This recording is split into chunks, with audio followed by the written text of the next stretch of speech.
হঠাৎ করেই মোমো খেতে মন চাইলো আর বাসায় টুকটাক সব কিছুই ছিল, তাই ভাবলাম মজাদার মোমো আজকে বানিয়ে ফেলি। আর এরকম মোমো যদি বাসায় তৈরি করা যায় তাহলে রেস্টুরেন্টের মোমোর কথা ভুলেই যাবেন। তো প্রথমে এখানে মুরগির বুকের মাংস নিয়েছি, কয়েকটা কাঁচামরিচ নিয়েছি, স্বাদ মতো লবণ আর জিরা গুঁড়া দিয়েছি, এখানে আদা আর পেঁয়াজ রসুন বাটা দিয়েছি, আর অর্ধেকটা লেবুর রস চিপড়ে ভালোভাবে দিয়ে দিলাম। তারপর এটাকে সুন্দর মতো আমি একটু ব্লেন্ড করে নেব। এটাকে একটু মিহি ব্লেন্ড করে নিয়েছি। আরও কিছু উপকরণ এখানে অ্যাড করব, গাজর, ধনেপাতা, 2 রকমের কাঁচামরিচ, পেঁয়াজ, এগুলো একটু আস্তে আস্তে থাকবে ব্লেন্ড করার পরে, এর জন্য আমি একটু পরে দিয়ে এগুলোকে ব্লেন্ড করে নিব, যাতে খাওয়ার সময় দাঁতের নিচে পড়লে এগুলো খেতে খুবই ভালো লাগে আর এর সুঘ্রাণ অনেক ভালো লাগে। এই যে আমি ব্লেন্ড করে নিয়েছি, দেখতে পাচ্ছেন একটু আস্তে আস্তে আছে, এগুলো কিন্তু অনেক ভালো লাগে।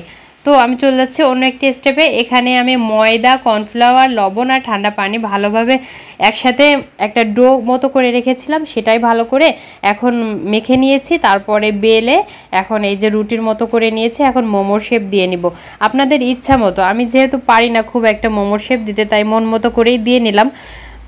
তো আমি 2-3 রকমের কিন্তু মোমোর শেপ দিয়েছি, এই যে দেখুন কিভাবে দিয়েছি সেটাও কিন্তু আমি আপনাদের দেখিয়ে দিচ্ছি। ঠিক এভাবে করে কুচি যেভাবে দেয় শাড়িতে কিংবা লুঙ্গিতে, ঠিক সেরকম করে মোমোর শেপগুলো দিয়ে নিয়েছি। আপনারা যে কোনোভাবে দিতে পারেন। তো সবগুলো মোমো আমার বানানো হয়ে গেছে, এখন শুধু একটু ভাপ দেওয়ার পালা।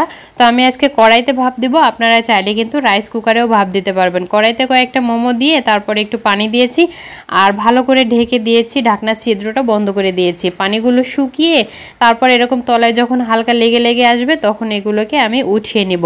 মানে ভেতরটাও খুব সুন্দরভাবে সেদ্ধ হয়ে গেছে আর উপরে একটা পোড়া পোড়া ভাব এসেছে। আর এইভাবে মোমো তৈরি করলে বিশ্বাস করেন রেস্টুরেন্টের কথা আপনি ভুলেই যাবেন, অনেক মজা হয়েছিল।